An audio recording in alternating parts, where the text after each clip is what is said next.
ಹೈಕಮಾಂಡ್ಗೆ dinner party ಬಗ್ಗೆ ಡಿಕೆಶಿ ದೂರು.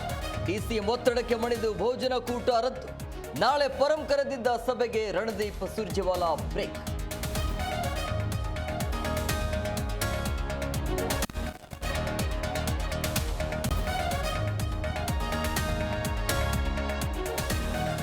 ಎರಡು 2028ಕ್ಕೆ ನಾನು ಸಿಎಂ ಆಕಾಂಕ್ಷಿ ಇದ್ದೇನೆ. ಯುದ್ಧಕ್ಕೂ ಮೊದಲೇ ಸೈನಿಕರ ರೆಡಿ ಮಾಡಬೇಕು. ಬೀದರ್ನಲ್ಲಿ ಸಚಿವ ಸತೀಶ್ ಜಾರಕಿಹೊಳಿ ಹೊಸ ಬಾಂಬ್.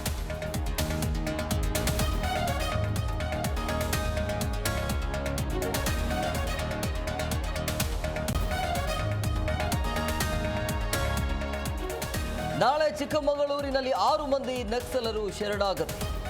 ಮುಂಡಗಾರು ಲತಾ ಸೇರಿ 6 ಮಂದಿ ಮುಖ್ಯ ವಾಹಿನಿ. ವಿಕ್ರಮ್ ಗೌಡನ ಎನ್ಕೌಂಟರ್ ಇಂದ ಆತಂಕಗೊಂಡು ಸರೆಂಡರ್.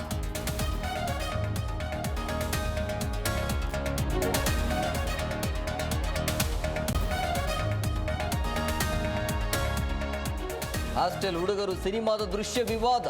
ವಾಣಿಜ್ಯ ಕೋರ್ಟ್ಗೆ ದಾಖಲೆ ಸಲ್ಲಿಸಿದ ನಟಿ ರಮ್ಯಾ. ರಾಜಕೀಯಕ್ಕೆ ಬರಲ್ಲ, ಒಳ್ಳೆ ಕತೆ ಸಿಕ್ಕರೆ ರೆಡಿ ಎಂದ ಪದ್ಮಾವತಿ.